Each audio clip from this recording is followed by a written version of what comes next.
All right. So let me go back. And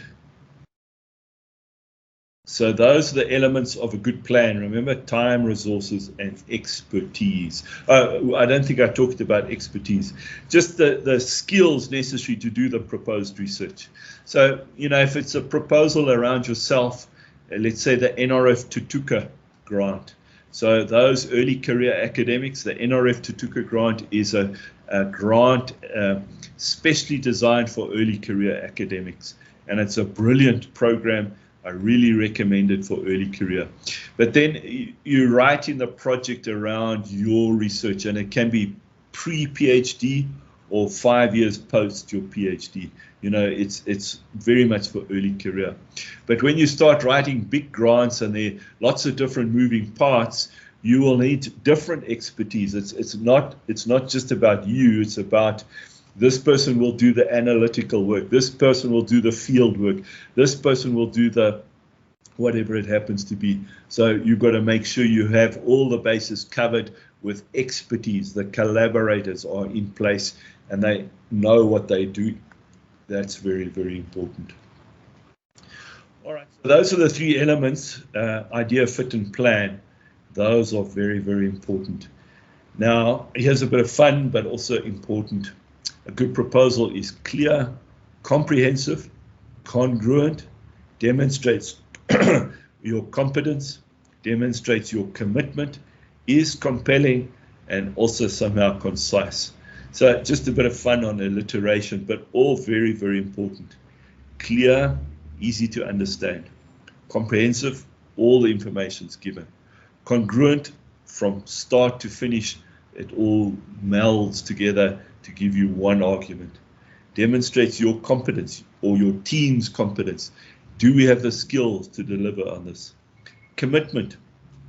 I'm going to talk more about this in a moment, but you've got to be committed to this. It's not just, I must write a whole lot of this stuff and get the funding. You've got to show your passion and commitment for this. And compelling. We're going to talk now how to make it compelling and concise, short. So how do you do all of that? Well, this is it.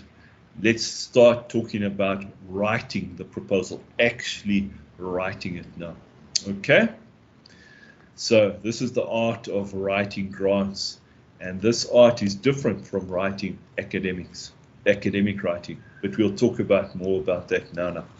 Let me just check in. Is everybody on board? No, a couple of hands. Robert, is that an old hand or a new hand? Sorry, Robin, that's an old hand. I apologize. Okay, no problem. Michael, that's a new hand, hey?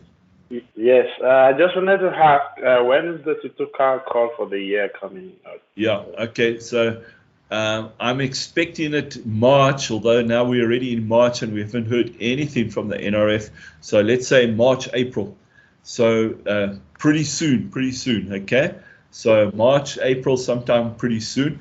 And for everybody's benefit, the research office will run a program of support. Oh, now, thank you. Yeah, so watch out. If you don't see it soon, let me know. I will give you that program of support. We only develop it once the program goes live. It's hard to do it before because we don't know when the deliverable or when the deadlines are and whatnot, but we'll get it pretty soon, and then we'll run the program of support. It'll be mainly online, but we'll really help you get to write good proposals there. Okay. So please, all those people on probation, I think this is a grant that you should be thinking about. Pre-PhD or post-PhD, 5 years post-PhD. Robert? I just have a very quick question, Robin. Where is a good place to find upcoming calls for grant applications? Because I just on the NRF website where I log in, and I can't find any information, so I want to be aware of any funding possibilities in the near future. So we will talk about that. But yeah, so let me just put that on a hold, Robert. I've got a section for that. But if I forget or whatever, ask your question again, because that's very important. I will show you on the website, etc. All right? Yeah, thank you. Okay.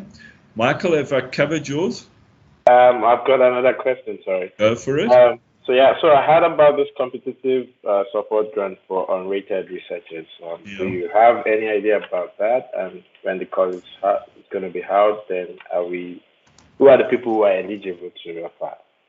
All right, so obviously you can't, for that grant, the competitive support for unrated, you can't have an NRF rating, and you're only allowed to apply once for it. Any discipline is allowed, and it's a 3-year grant. So what the NRF does, it's already overdue. They should have sent us a program of all their calls for the year. That will help Robert as well, but they haven't sent it to us. So I'm expecting it very soon. I asked one of my colleagues just this morning to follow up with the NRF. When is the call schedule coming out? So as soon as that is come out, we'll put it on our intranet website. Maybe it's just worthwhile quickly showing you that. No, hang on. Let me stick to my program. I will show you those things later on in the program. Okay, in this session. All right, but don't let me forget. Don't let me forget. Okay. Right, Robert. Old hand, new hand. Sorry, old hand again. I apologize. How do I remove these old hands? I'll do it for you. Okay, just remove. There you go. All right, let me get back to the presentation. So now we're talking about the actual getting down, writing one word after another to get the proposal going. Now, it might become a bit beyond what you've thought of before here, but just stay with me. So a research proposal is essentially an action plan used to accomplish the research objective. So that makes sense. Eh? You're telling people about what you're going to do in this research project. Nothing wrong with that. Number 2, it must tantalize, entice, and excite the funder. Now, those words I think you might find a bit strange in our context. You tantalize the funder, entice and excite the funder.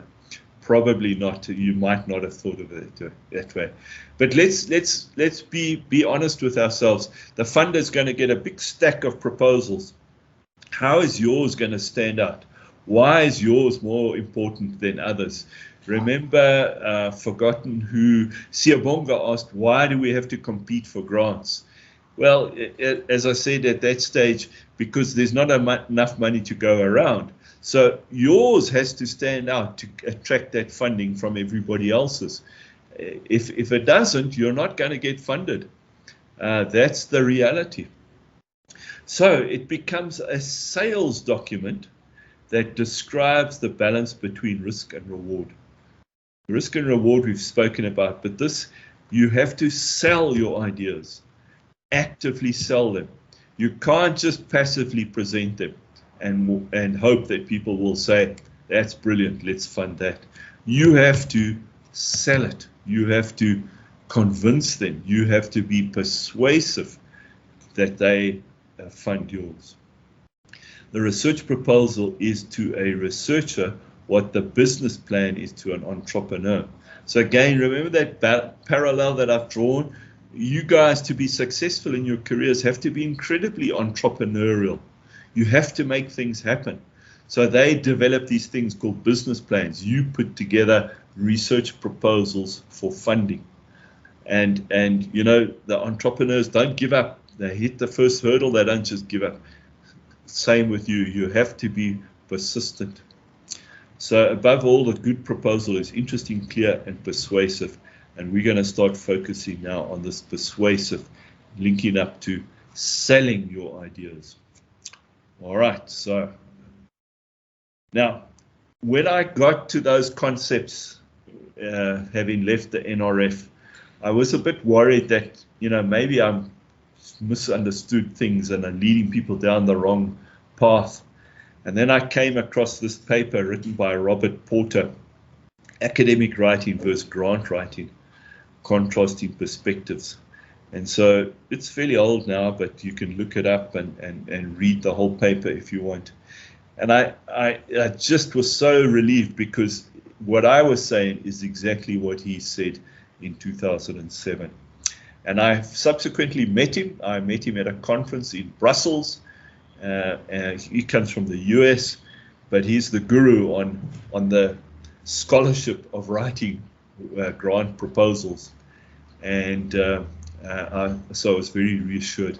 And this is a table taken from this paper that I've referenced over here, and it compares academic writing, which you're all skilled at, because that's what you are, academics, and you've done lots of thesis or papers or whatever, and comparing it to grant writing here on this side, which some of you have sort of learned along the way, but maybe many of you don't know the difference here. So let's go through. Now, academic writing is a scholarly pursuit, and it's about your individual passion. It's about your scholarship. Grant writing is about the sponsor's goals, service attitude. All right, so we've talked about this before. Your research is contributing to the goals of the sponsor. You're serving their needs. Now, some people hate when I say this. You know, the NRF is there to promote my research. The NRF must serve me. Yeah, in a way, true. But really, they've also got deliverables to give to the Department of Science and Innovation and the government. And so our research must help them fulfill those needs. Past orientated. You describe in your academic writing what has been done. In the grant, it's all future tense, work that should be done. So it's simple, just the tense change, but very important. Theme-centered, about theory and thesis. Project-centered, about objectives and activities. Expository rhetoric, explaining to the reader. Persuasive rhetoric, selling to the reader, selling the reader. Impersonal tone, objective and dispassionate. Very much a personal tone. Please write your grants in the first person. Don't say things like the researcher, Dr. Drennan. It's about my work. Write it in the first person. It conveys so much more commitment and passion and excitement. So, you know, here you don't want passion.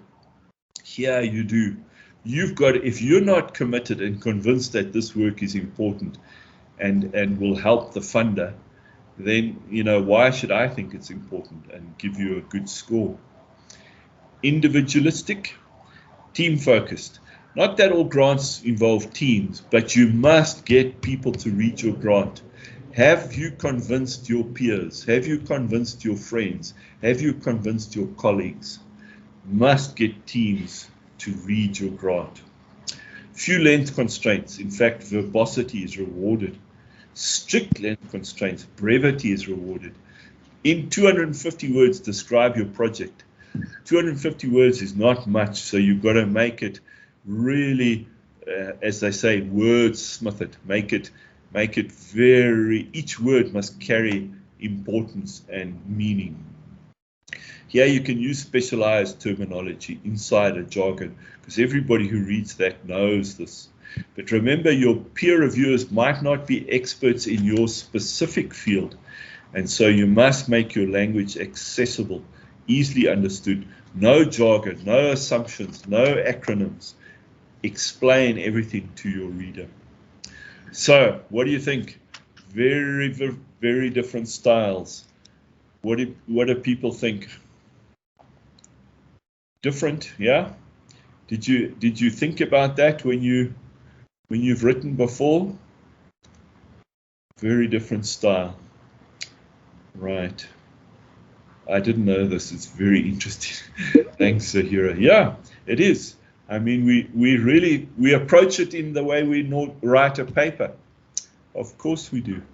I mean, it's obvious to do that, but it's a different audience we're speaking to. It's a different method that we're trying to convince people. Okay, so let me go on. There's just the full thing again, just to make sure. And, also reassuring to me that this guru in the field, I'm thinking the same as him. I wouldn't want to say that he's thinking the same as me.